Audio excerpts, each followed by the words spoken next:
ونستعينه ونستغفره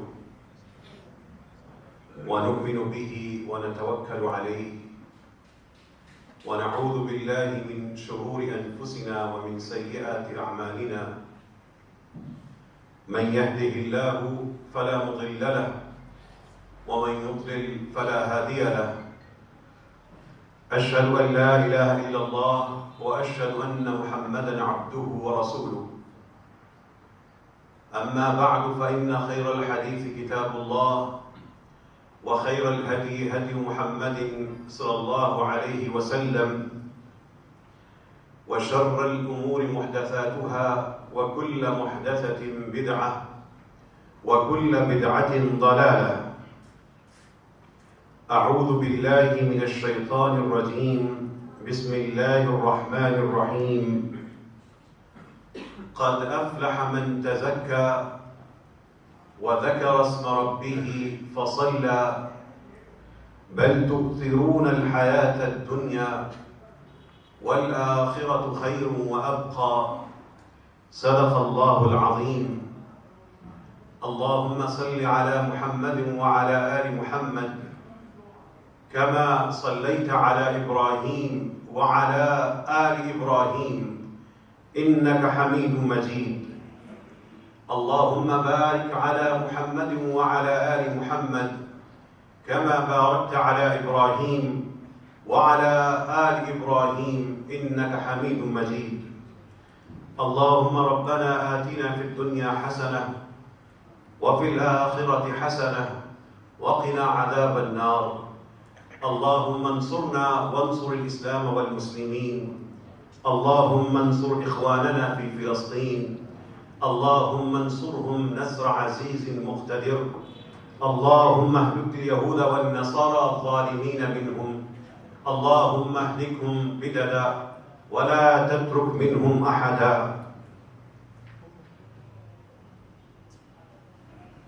آپ جن کے امتی ہیں کبھی ان کی مجلس میں جانے کی کوشش کی ہے؟ جن نبی کے امتی ہونے کا شرف حاصل کیا ہے کبھی ان عظیم نبی کی کسی مجلس میں بیٹھنے کی تمنا کی ہے؟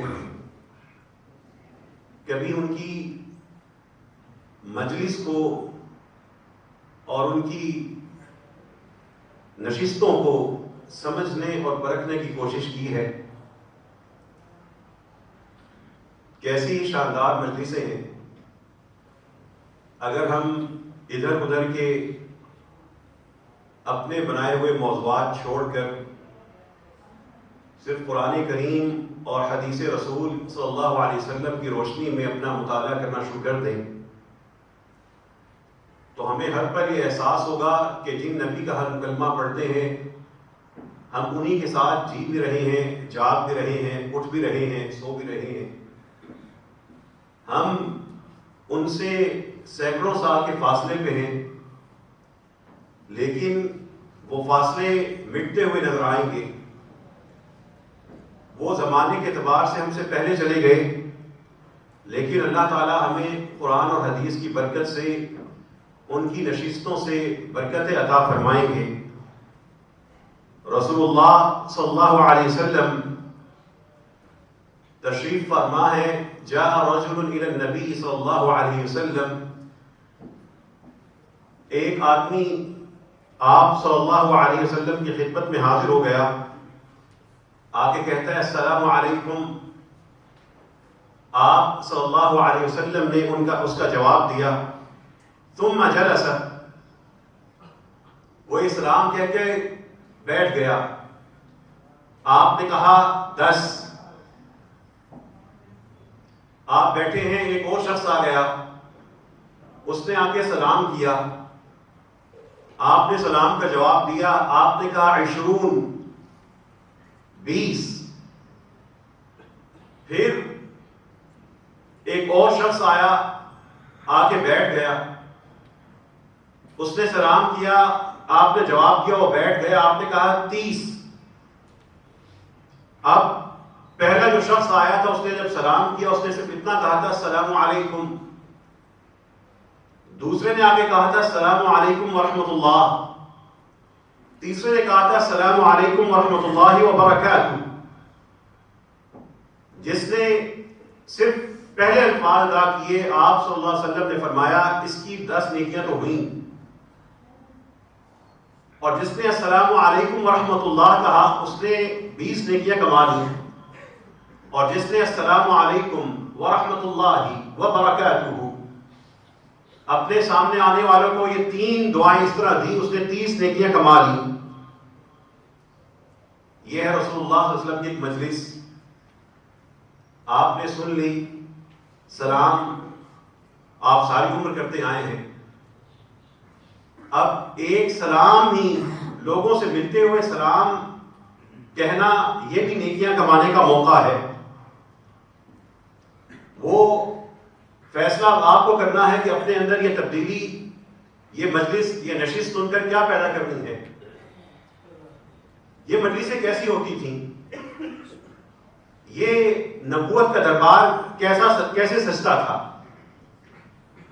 رسول اللہ صلی اللہ علیہ وسلم تشریف فرما ہے اور پاس ان کی بیوی اور ہماری ماں حضرت عائشہ رضی اللہ عنہا ہیں. آپ صلی اللہ علیہ وسلم فرماتے ہیں عائشہ هذا جبرائیل یقرأ علیک السلام، جبرائیل علیہ السلام تمہیں سلام کہہ رہے ہیں. گھر میں آتے تھے جبرائیل آ کے حضرت عائشہ کو بھی سلام کہہ رہے ہیں، رسول اللہ صلی اللہ علیہ وسلم کے ذریعے پہنچا رہے ہیں. اور حضرت عائشہ آگے سے کیا کہتی ہیں، وعلیہ السلام ورحمۃ اللہ وبرکاتہ، جبرائیل پہ بھی اللہ کی سلامتی اور اس کی رحمتیں اور برکتیں نازل ہوں. یہ حضرت عائشہ کی فضیلت ہے. کیا ہی کمال شرف ہے، کیا ہی عظیم رتبے ہیں. فرشتے ان کو سلام بھیجتے ہیں، اور پاکستانی عوام کے مزاج کی وجہ سے یہاں پہ دین کے نام پہ تبلیغ کرنے والے حضرت عائشہ کا محاسبہ کرتے ہیں. ہم ترجیحات ہماری کیا ہیں، لوگوں کو ہم دین کا کیا حصہ پیش کر رہے ہیں. حضرت عائشہ رضی اللہ عنہا اور حضرت علی رضی اللہ عنہ کے اس دور کے جو بھی معاملات ہوئے ان کو ہم لوگوں کے سامنے پیش کر کے کون سی اصلاح کرنے کی کوشش کرتے ہیں. ان غلاظتوں کے دلدلوں سے نکلیے. گھروں میں قرآن و حدیث کے مطالعے کے اندر اپنی حدود قائم کر لیجیے. قرآن اور حدیث سے باہر کوئی مسئلہ جو کوئی اٹھا رہا ہو، بتا رہا ہو، اس کو اسکرین سے غائب کر دیجیے. رسول اللہ صلی اللہ علیہ وسلم کی ایک ایسی ہی مجلس اس وقت بھی منظر ہوا تھا جب رسول اللہ صلی اللہ علیہ وسلم کے پاس ہماری ماں حضرت خدیجہ بیٹھی ہوئی تھی. ان کو بھی اعزاز حاصل ہوا تھا کہ رسول اللہ صلی اللہ علیہ وسلم نے کہا تھا ان ربک یقرأ علیک السلام، خدیجہ تمہارا رب تمہارے لیے سلام بھیج رہا ہے. وَيُبَشِّرُكِ بِبَيْتٍ فِي الْجَنَّةِ لَا نَصَبَ فِيهِ وَلَا صَخَبَ، اور تمہیں ایک ایسے گھر کا جنت میں خوشخبری کا پروانہ دے رہا ہے جس میں کوئی شور شرابہ نہیں ہوگا. یہ ہماری مائیں ہیں، یہ سگی ماؤں سے بڑھ کے عظیم مائیں ہیں. ایک ماں، اللہ تعالیٰ انسان کو ایک ماں دیتے ہیں. اس ماں کی عظمت اور محبت انسان جیتے جی دل سے ختم نہیں ہوتی، لیکن اس طرح کی سینکڑوں ماؤں، سینکڑوں مائیں ایک عائشہ اور ایک خدیجہ پہ قربان ہے، تبھی ایمان پورا ہوتا ہے. صلی اللہ علیہ وسلم وعلی ازواجہ وآلہ. اللہ سے دعا کیجئے اللہ ہمیں امہات المومنین کی محبت عطا فرما، آل رسول کی محبت عطا فرما. جو ان کے دشمن ہیں ان کے سامنے ہمیں ڈٹ کر کھڑے ہونے کی توفیق عطا فرما. مجلس رسول اللہ صلی اللہ علیہ وسلم کی کیسی ہوتی تھی. رسول اللہ صلی اللہ علیہ وسلم مسجد میں تشریف لائے. آپ مسجد میں آتے ہیں اور حضرت اسماء بنت یزید رضی اللہ عنہا کہتی ہیں وعصبۃ من النساء قعود. آپ صلی اللہ علیہ وسلم مسجد میں آئے اور خواتین کی ایک ٹولی وہاں پہ بیٹھی ہوئی تھی. باقی تو میں بعد میں بات کرتا ہوں. آپ مجھے بتائیں کہ کبھی کسی مسجد میں آپ نے خواتین کی ٹولی دیکھی ہے؟ آپ کوئی مسجد میں گئے ہوں, آگے خواتین کی جماعت بیٹھی ہو. ہمارے ہاں یہ منظر منع ہے. ہمارے جو بر صغیر میں مزاج ہے لوگوں کا, اس میں خاتون چند مسجد سے دور, نزدیک نہ آنا, بیٹیاں مسجد نہ جانا, بازار جانا, کالج جانا, یونیورسٹی جانا, رشتہ داروں کے ساتھ جہاں مرضی جانا, مری جانا, صاحبات سوات جہاں مرضی جانا, گاؤں جانا, مسجد نہ جانا. مسجد میں سارے فتنہ ہوگا. مسجد والا ہی عورتوں کو مسجد سے نکال کے کامیاب ہے. اب رسول اللہ صلی اللہ علیہ وسلم کی مسجد کا منظر یہ ہے کہ آپ صلی اللہ علیہ وسلم تشریف لاتے ہیں اور سامنے خواتین کی ایک جماعت بیٹھی ہے. ہمارا کوئی مومن بھائی آئے گا تو غصے میں آ جائے گا, نکلو نکلو نکلو یہاں سے نکلو, یہ کیا یہاں پہ ہو رہا ہے؟ رسول اللہ صلی اللہ علیہ وسلم تشریف لاتے ہیں, سامنے خواتین کی ٹولی بیٹھی ہے. اب رسول اللہ صلی اللہ علیہ وسلم کی اس نشست سے سیکھ لے دین ہے کیا, اور ہم کس ڈگر پہ چل رہے ہیں. ایک آدمی جب مسجد میں نماز پڑھنے آتا ہے ایک بندہ سدھرتا ہے. ایک خاتون جب مسجد میں نماز پڑھنے آتی ہے گھر سدھرتا ہے. ایک ماں جب مسجد میں آتی ہے تو ساتھ اس کے بچے آتے ہیں. باپ میں تو ویسے ہی بچوں کو لے جا کے زیادہ ادھر ادھر جانے کا حوصلہ ہی نہیں ہوتا. یہ ان کو ہماری جو نسل محروم ہیں اس کی وجوہات بہت سی ہیں. مسجدیں ہماری آبادی کا 50% خواتین ہیں. ان 50% کا مسجد میں داخلہ منع ہے. نماز ان کے لیے یہاں پہ منع ہے. واعظ و تدریس ان کے لیے نہیں ہو سکتی. ہوتا پھر کیا ہے؟ سنی سنائی باتیں جتنی تیزی سے خواتین میں پھیلتی ہیں, شرکیہ عقیدے اور اس طرح کی چیزیں جتنی تیزی سے خواتین میں پھیلتی ہیں, مردوں میں نہیں پھیلتی. یہ سال کے 60-70 مسجد میں حاضریاں خطبہ سننا, ان کا بڑا اثر ہوتا ہے. خیر رسول اللہ صلی اللہ علیہ وسلم مسجد میں داخل ہوئے, خواتین کی ٹولی بیٹھی ہے تو وہ صحابیہ کہتی ہیں فعلوا بیدہ بالتسلیم. رسول اللہ صلی اللہ علیہ وسلم نے ہاتھ کے اشارے سے خواتین کو سلام کیا. خواتین کہیں سامنے آ جائیں, وہاں پر لوگ خاموشی سے سائڈ سے گزر جاتے ہیں. عام خواتین سامنے آئیں, جہاں پہ آمنے سامنے آ رہے ہیں وہاں پہ ان کے لیے سلام کرنا چاہیے. ان کا بھی وہی حق ہے جو مردوں کا ہے. یہی صحابیہ ایک اور حدیث میں بتاتی ہیں مر علینا النبی صلی اللہ علیہ وسلم فی نسوۃ فسلم علینا. ہم بیٹھی تھی خواتین, رسول اللہ صلی اللہ علیہ وسلم کا گزر ہوا, آپ نے ہم سب کو سلام کہا. یہ مجلس کب شروع ہوتی ہے؟ جب کوئی آتا ہے. آنے کے لیے عربی میں لفظ ہے جاء, اتا, آیا, یا مرہ, گزرا. جیسے ہی کوئی آتا ہے, کوئی گزرتا ہے, ایک مجلس سی بن جاتی ہے. مجلس کا آغاز سلام سے ہوتا ہے. اب رسول اللہ صلی اللہ علیہ وسلم کے پاس ایک شخص آیا, اس نے آ کے کہا ہے اللہ کے رسول صلی اللہ علیہ وسلم الرجلان یلتقیان ایہما یبدأ بالسلام. اے اللہ کے رسول یہ تو بتائیے اگر دو لوگ آپس میں ملاقات کریں, دو آ کے ملے ہیں, ان میں سے سلام پہلے کون کرے؟ جواب بڑی توجہ سے سنیے گا. رسول اللہ صلی اللہ علیہ وسلم فرما رہے ہیں اولاہما باللہ تعالی, جو ان دونوں میں سے اللہ کے نزدیک تر زیادہ حقدار سمجھتا ہے وہ سلام پہلے کر لے. یہ سلام جو ہم ایک دوسرے کو بندہ گزارنے کے لیے کرتے ہیں, وہ رسول اللہ صلی اللہ علیہ وسلم کی تعلیم یافتہ, تربیت یافتہ اس نسل اور اس سارے کے سارے زمانے کے مطابق اگر ہم کرنا شروع کر دیں تو اس سلام میں پہل کرنے میں اللہ تعالیٰ سے بندے کے تعلق کا اظہار ہے. اور یہ سلام ہی ہے. رسول اللہ صلی اللہ علیہ وسلم فرماتے ہیں والذی نفسی بیدہ لا تدخلوا الجنة حتى تؤمنوا. جنت میں تمہارا داخلہ اس وقت تک نہیں ہو سکتا جب تک کہ تمہارے میں ایمان کی صفات پیدا نہ ہو. ولا تؤمنوا حتى تحابوا. اور تمہارے اندر ایمان کی صفات اس وقت پیدا ہو ہی نہیں سکتی جب تک کہ تم آپس میں ایک دوسرے کو محبت نہ کرنا شروع کر دو. اور پھر رسول اللہ صلی اللہ علیہ وسلم نے پوچھا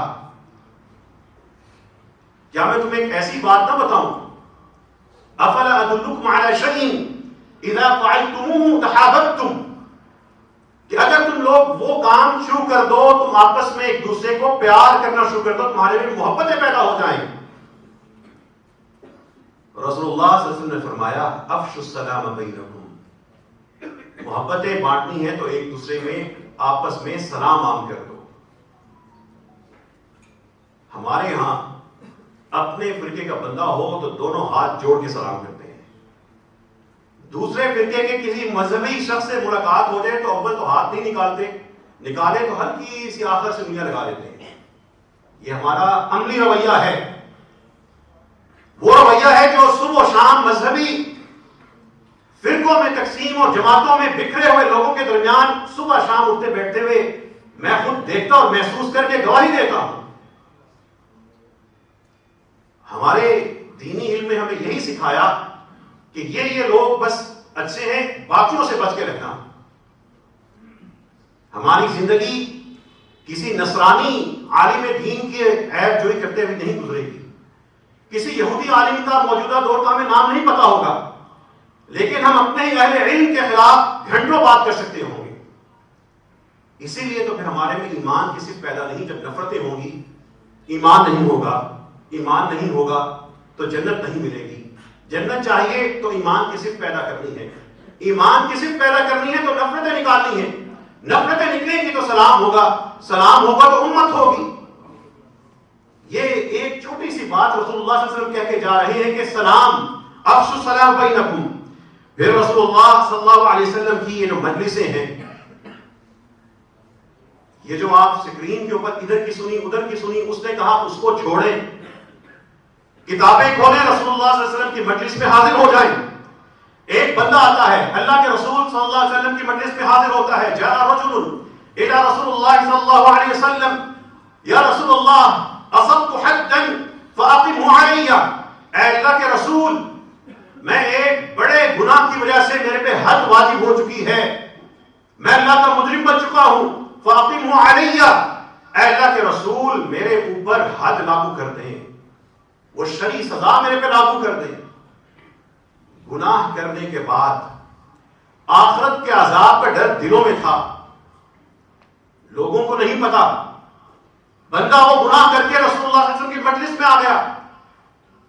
اس شخص نے آ کے کہا اللہ کے رسول صلی اللہ علیہ وسلم میرے اوپر شرعی سزا لاگو کر دیں. گناہ اس کا کیا تھا اللہ بہتر جانتا ہے. ابھی اس نے یہ بات کی, حضرت الصلاۃ, نماز کا وقت ہو گیا. رسول اللہ صلی اللہ علیہ وسلم کے ساتھ اس نے نماز پڑھی. جب نماز ختم ہوئی کہنے لگا اے اللہ کے رسول صلی اللہ علیہ وسلم, میں اللہ کا مجرم بن چکا ہوں, میرے پہ شرعی سزا حد لاگو کر دیں. رسول اللہ صلی اللہ علیہ وسلم نے پوچھا هل حضرت معنا الصلاۃ, تم ابھی ہمارے ساتھ نماز میں تھے نا؟ اس نے کہا ہاں میں تھا. رسول اللہ صلی اللہ علیہ وسلم نے فرمایا قد غفر لک, تیری نماز نے تجھے بخشوا دیا ہے. قد غفر لک. بندہ حد لاگو کروانے کے لیے مسجد میں آیا, مجرم ہے, نماز پڑھتا ہے, جو اپنے اوپر سزا لاگو کروانے کے لیے آیا ہوگا آخر ایمان ہوگا تو آیا. ایمان کی کیفیت میں وہ اپنے آپ کو اللہ کے ادا کی عدالت میں حاضر ہونے سے پہلے بری کرنا چاہتا ہے. وہ اپنے جھوٹ کو سچ, حرام کو حلال نہیں کرنا چاہتا. ہاں غلطی ہوئی, اب اللہ کا حکم قائم کر دیجیے. نماز جذبے سے پڑھتا ہے, رسول اللہ صلی اللہ علیہ وسلم کو اللہ تعالیٰ وحی کرتے ہیں قد غفر لک, بندے کو معاف کر دیا گیا ہے. آئیے پھر رسول اللہ صلی اللہ علیہ وسلم کی مجلسوں میں کیا ادھر ادھر کے لوگوں کو آپ نے اپنے ذہنوں پہ سوار کر لیا، اٹھا لیا؟ کیا اللہ کے رسول کی مجلسیں ساری کی ساری پڑھ لی؟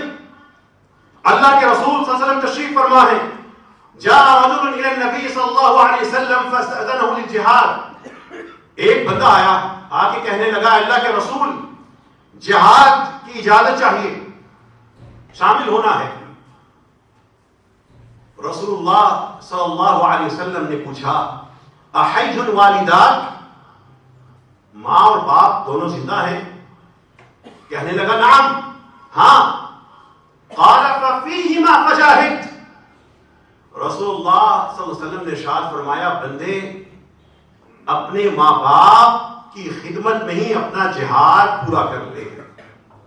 ففیہما فجاہد، میرے خاص طور پہ جو چھوٹی عمر کے بچے اسٹوڈنٹس اور نمازی بیٹھے ہیں، یہ اپنی ماؤں کو اپنے باپوں کو، یہی آپ کا پہلا جہاد ہے۔ اس مسجد میں وہ لوگ بھی بیٹھے ہیں جن کے نہ ماں ہے یا باپ نہیں، یا ماں نہیں ہے، دونوں نہیں، ان بچوں اور نوجوانوں سے خاص طور پہ گزارش ہے، یہ آپ کا باپ اور آپ کی ماں، یہی آپ کا جہاد کا رستہ ہے۔ ففیہما فجاہد، اپنے اس ماں باپ کی نیکی کو ڈراموں اور فلموں میں ضائع نہ کرنا، اپنے اس ماں باپ کے چہرے کی طرف، جو چھوٹے بچے بیٹھے 6 سال کے، 7 سال کے، 10 سال کے، 12 سال کے، اپنے اس ماں باپ کے ساتھ جو آپ کا ساتھ ہے اس کا لطف اٹھا لینا۔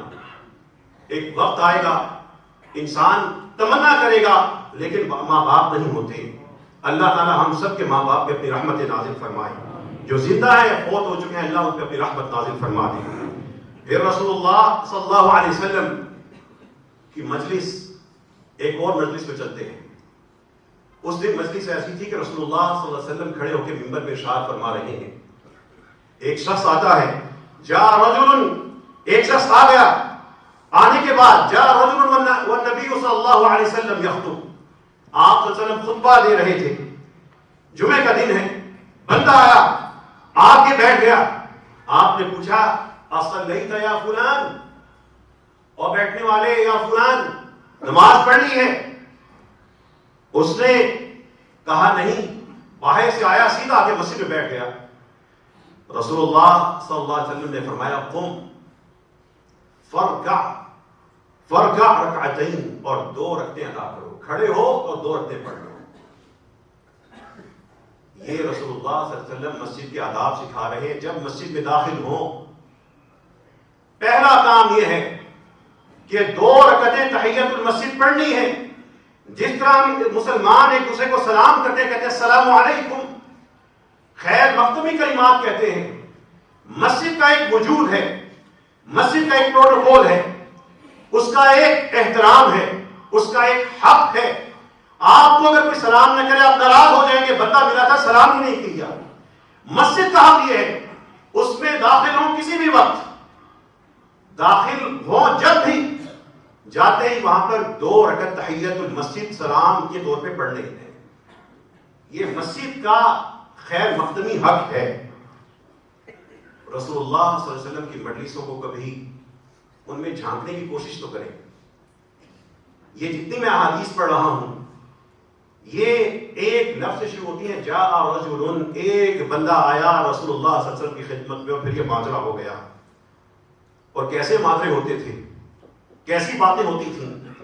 وہ باتیں ہوتی تھیں جن سے محرومی کی وجہ سے آج ہم برباد ہیں، جو دائم ہونے کی وجہ سے ہم نفسیاتی طور پہ الجھن کا شکار ہیں۔ رسول اللہ صلی اللہ علیہ وسلم سے ایک شخص نے آگے پوچھا، اے اللہ کے رسول یہ تو بتائیے آپ کا کیا خیال ہے، ایک بندہ ہے، کیف تقول فی رجل احب قوما ولم يلحق بهم، وہ بندہ کسی قوم سے محبت کرتا ہے لیکن ان سے مل نہ سکا، ان کے پاس نہ پہنچ سکا۔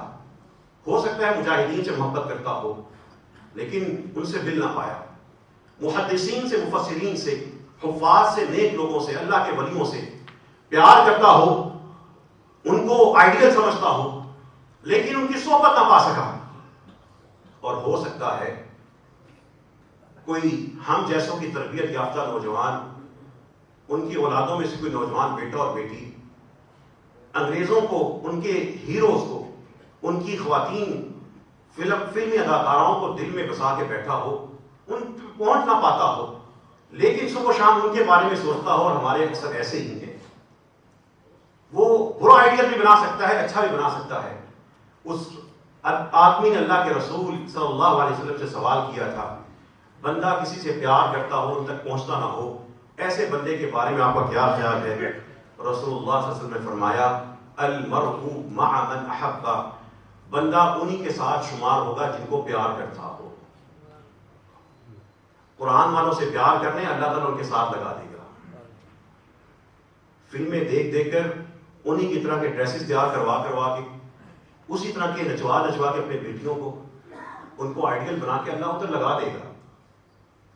المرء مع من احب، جس سے محبت ہے اللہ تعالیٰ بندے کا اس کے ساتھ ہی معاملہ کر دے گا.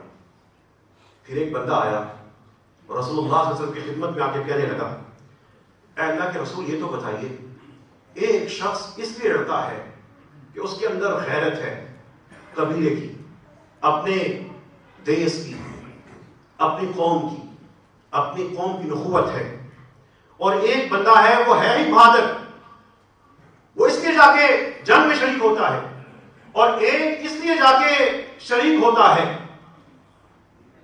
کہ لوگوں کو بتا سکے، نام بنا سکے. ان میں سے اے اللہ کے رسول کون بہتر ہے؟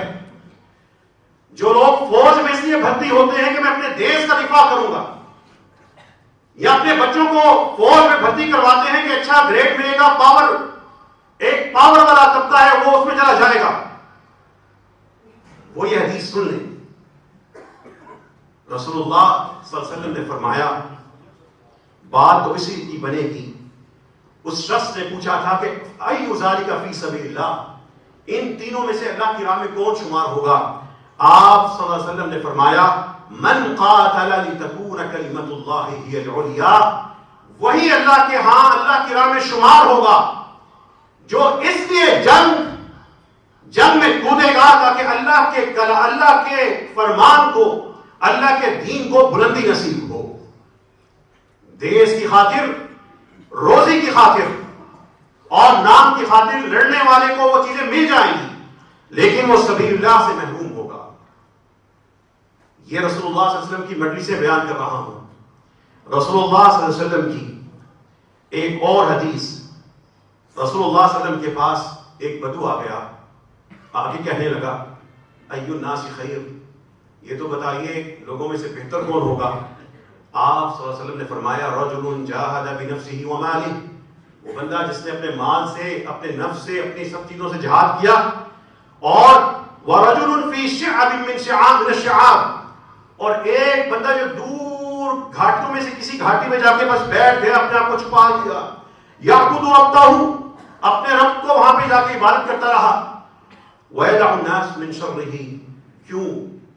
تاکہ وہ لوگوں کو ان کے شر پہ چھوڑ دے اور ان کے شر سے بچ جائے. وہ لوگوں میں گھس کے اس لیے چلے جانا کہ ہم بھی ان کے گناہوں کا حصہ بن جائیں. وہ کمزور تھا، لوگوں کو سمجھاتا رہا، نہیں سمجھا سکا، لیکن سائڈ پہ ہٹ گیا. لیکن اگر اتنی طاقت نہ ہو تو انسان کے لیے پھر سب سے بہتر ہے کہ لوگوں کو چھوڑ کر، ایسے لوگوں کو چھوڑ کے اپنے رب کو راضی کرتا رہے. اللہ سے دعا کیجیے، اللہ ہم سب کو رسول اللہ صلی اللہ علیہ وسلم کی مجلسوں کا نور عطا فرما دے، قرآن کریم کی تعلیمات کی برکت عطا فرما دے. ہمیں رسول اللہ صلی اللہ علیہ وسلم کی صبح و شام کی مجلسوں سے فائدہ اٹھانے کی توفیق عطا فرما. اے اللہ ہم سب کے دل میں رسول اللہ صلی اللہ علیہ وسلم کی احادیث کی محبت اور ان کی تعلیم کو حاصل کرنے کی توفیق عطا فرما. وآخر دعوانا الحمد للہ رب العالمین كما ينبغي لجلال وجهك وعظیم سلطانك. رسول اللہ صلی اللہ علیہ وسلم کی ایک اور مجلس اس طرح ہوگی کہ انصاری، دیکھیے ہمارا دین تھا کیا. ایک انصاری نے محسوس کیا کہ رسول اللہ صلی اللہ علیہ وسلم کے چہرے پر جو کمزوری ہے اس کے پیچھے بھوک ہے، یہ تھکاوٹ، یہ بھوک. اس نے اپنے ایک غلام سے جس کو ذبح کرنا آتا تھا کہا، 5 بندوں کا کھانا بنانا، میں 5ویں میں جو پانچواں شخص ہوگا وہ رسول اللہ صلی اللہ علیہ وسلم کی دعوت کرنا چاہتا ہوں. 5 اس شخص نے کیوں کہا؟ رسول اللہ صلی اللہ علیہ وسلم کے جو قریبی ساتھی تھے، دوست تھے، اس نے ذہن میں رکھ کے کہا. 5 کا کھانا تیار ہو گیا. اور یہ حدیث مکمل کرنے سے پہلے شادیوں کی دعوت جب وصول ہوتی ہے اور پھر جب دعوت میں ہم حاضری دیتے ہیں، یہ ذرا معاملہ رکھ لیجیے گا. 5 لوگوں کا کھانا تیار ہوا. رسول اللہ صلی اللہ علیہ وسلم اس دن جب جانے لگے، ایک شخص ساتھ آ گیا، 6 ہو گئے. اب اللہ کے رسول صلی اللہ علیہ وسلم کو یہ پتا تھا کہ 5 کی دعوت ہے. آپ نے اس اپنے میزبان سے یہ کہا، ان ھذا قد بلغنا، یہ ہمارے پاس آ گیا تھا. فإن شئت أن تأذن له، اگر تم چاہو اس کو ہمارے ساتھ بیٹھ کے کھانا کھانے کی اجازت دے دو. وإن شئت أن يرجع رجع، اگر تم چاہو گے اجازت نہیں دیتے تو یہ واپس چلا جائے گا. اس شخص نے کیا کیا میں بعد میں بات کرتا ہوں، لیکن اپنے سماجی رویوں کا دیکھیں. کہیں سے شادی کی دعوت ملتی ہے اور اس کے بعد عمومی طور پہ ہمارا رویہ کیا ہوتا ہے؟ اس نے ایک کو بلایا، یہ 4 لے کے جاتے ہیں. وہ ایک کا کھانا تیار کرتا ہے، یا آدھے کا کھاتے ہیں، 4 کا اجاڑ کے آتے ہیں. وہ گھروں میں کبھی ہم کھانا اس طرح نہیں کھاتے کہ ہماری پلیٹ کے اندر روٹیوں کا پہاڑ ہو. شادی میں جائیں پڑھے لکھے، تعلیم یافتہ، امیر، مہذب کہلانے والے، پلیٹوں پہ حملہ کیسے کرتے ہیں؟ اس وقت وہ کون سے فرقے کا مظاہرہ کر رہے ہوتے ہیں؟ رسول اللہ صلی اللہ علیہ وسلم کا ادب تو یہ تھا کہ ہم 4-5 کو بلایا تھا، 5واں چھٹا آ گیا، اجازت ہے تو بیٹھے گا، نہیں تو چلا جائے گا. اس شخص نے اجازت دے دی تھی. اپنے سماجی رویوں میں ہم مکہ مدینہ سے نہیں جڑے ہوئے، ہم ادھر ادھر کے ملکوں سے اور جہالت سے جڑے ہوئے لوگ ہیں. ان رویوں کے اندر رسول اللہ صلی اللہ علیہ وسلم کی مجلسوں کے ذریعے نور پیدا کر دیجیے. اگلا جو سلسلہ ہوگا اگلے چند جمعہ تک، یہ رسول اللہ صلی اللہ علیہ وسلم کی مجلسوں ہوئی کے حوالے سے ہوگا. اللہ سے دعا کرنا ہے اللہ ہم سب کو رسول اللہ صلی اللہ علیہ وسلم کا سچا امتی بنا دے، ہمیں ان کی شفاعت کا رب کریم مستحق بنا دے، ہم سب کے صغیرہ و کبیرہ گناہ معاف فرما دے، ہم سب کے مریضوں کو شفا عطا فرما. ہماری ایک بہن نے اپنے ننھے بچے کے لیے، مرسد نام کا بچہ ہے، اس کے لیے دعا کی درخواست کی ہے. یا اللہ اس بیٹے کے لیے، اس کی ماں کے لیے آسانی پیدا فرما. ہر بیٹے کے لیے، ہر ماں کے لیے آسانی پیدا فرما دے. ہر بیٹی کے لیے اور ہر باپ کے لیے آسانی پیدا فرما دے. رب کریم ہم سب کو اپنی اصلاح کرنے کی توفیق عطا فرما. اے اللہ ہمیں اپنے گھروں پہ، اپنے بچوں پر، اپنے ماں باپ پر، بہن بھائیوں پر دین کے لیے محنت کرنے کی توفیق عطا فرما. اے اللہ ہمیں دین کو رسم و رواج سے نکال کے ایک باقاعدہ دستور بنانے کی توفیق عطا فرما. اے اللہ ہم سب کو فرقوں سے نکال کے ایک امت بنا دے. یا اللہ یہاں پر جتنے بھی بیٹھے ان کے دلوں میں آپس میں محبت پیدا فرما. اے اللہ ہم سب کو رسول اللہ صلی اللہ علیہ وسلم کی شفاعت کا حقدار بنا دے. ہمیں قبر سے پہلے، قبر میں اترنے سے پہلے لا الہ الا اللہ نصیب فرما دے. اور جتنے دیر تک زندہ ہیں اللہ ہمیں لا الہ الا اللہ پہ عمل کرنے والا بنا. اے رب کریم اہل فلسطین کی مدد فرما. ہم مسلمانوں سے، ان کے حکمرانوں سے، ان کی فوجوں سے، ان کے نام نہاد مذہبی زعماء سے بیزار ہیں، لا تعلق ہیں. اس بزدلی کی ہم حمایت نہیں کرتے. اے اللہ قیامت کے دن ہمارا محاسبہ نہ کرنا. اے اللہ ہمیں اپنی اصلاح کرنے کی توفیق عطا فرما. اے اللہ مسلمانوں کو بہترین لوگ ان کے حکمران بنا دے. ہمارے بہترین لوگ ہمارے پالیسی ساز بنا دے. جو پالیسی ساز ہیں، جو حکمران ہیں، ان کو قرآن کا نور عطا فرما. اے اللہ جو لوگ مسلمانوں پہ ظلم کر رہے ہیں ان کو برباد کر دے. اگر مسلمان ان کی مدد نہیں کر سکتے، اے اللہ تیری لشکر تو بہت زیادہ ہیں، اپنے لشکر اتار دے. وہ بچے جو تڑپتے ہیں، سسکتے ہیں، پورے بیٹیاں اپنی ماں کی لاشوں کے ساتھ لپٹ کے روتی ہیں، وہ بچے جو ایک یہودی کی گولی کا شکار ہو رہے ہیں، یہ سب قیامت کے دن ہمارا گریبان نوچ سکتے ہیں، نوچیں گے. ہم ان کا جواب دنیا میں نہیں دے سکتے. اے اللہ ہمیں اس نحوست سے نکال دے، اس زوال سے نکال دے، اس پستی سے نکال دے، اس ذلت کے احساس نہ ہونے کی ذلت سے نکال دے. اے رب کریم ہماری فوجوں کو اے اللہ مسلمانوں کی فوج بنا دے. یہ جو کرتب دکھاتے پھرتے ہیں، یا اللہ ان کو کرتب کی بجائے، پریڈوں کی بجائے مسلمانوں کی مدد کرنے کی توفیق عطا فرما. یہ جو اپنے سینوں کے اوپر بیگ دکھائے بیٹھے ہیں، یہ جو گاڑا پانا لیتے ہیں، یا اللہ ان کو مسلمانوں کے لیے اپنے وسائل کو خرچ کرنے کی توفیق عطا فرما. اور اللہ اگر یہ فوجیں اور یہ حکمران مسلمانوں کی حمایت نہیں کر سکتے، ان کو نہیں بچا سکتے، تو اے اللہ ہم ان سے نجات عطا فرما دے۔ اے اللہ مسلمان نوجوانوں کو اسلام کی فوج بنا دے، ماں کو مجاہد جننے والی ماں بنا دے، اور یہاں پہ بیٹھے باپوں کو مجاہد پانے والے باپ بنا دے۔ اے رب کریم ہمیں اس ذلت سے نکال لے، اس ذلت سے نکال لے، مسلمانوں کی اس مصیبت سے نکال دے۔ اے اللہ ہم جیسے بھی ہیں لیکن کلمہ تو تیرا پڑھتے ہیں، لا الہ الا اللہ کا واسطہ ہے، اہل غزہ کی مدد فرما، اہل غزہ کی مدد فرما، ان پہ اپنی رحمت نازل فرما۔ اے اللہ ان پہ اپنی رحمت نازل فرما دے۔ اے اللہ جو بدر میں تو نے سکینت طاری کی تھی، احد میں طاری کی تھی، اے اللہ ان پہ بھی وہی طاری فرما دے۔ اے اللہ ہم سب کے جتنے بھی صغیرہ و کبیرہ گناہ ہیں معاف فرما، ہمیں اپنی اصلاح کرنے کی توفیق عطا فرما۔ وآخر دعوانا ان الحمد للہ رب العالمین۔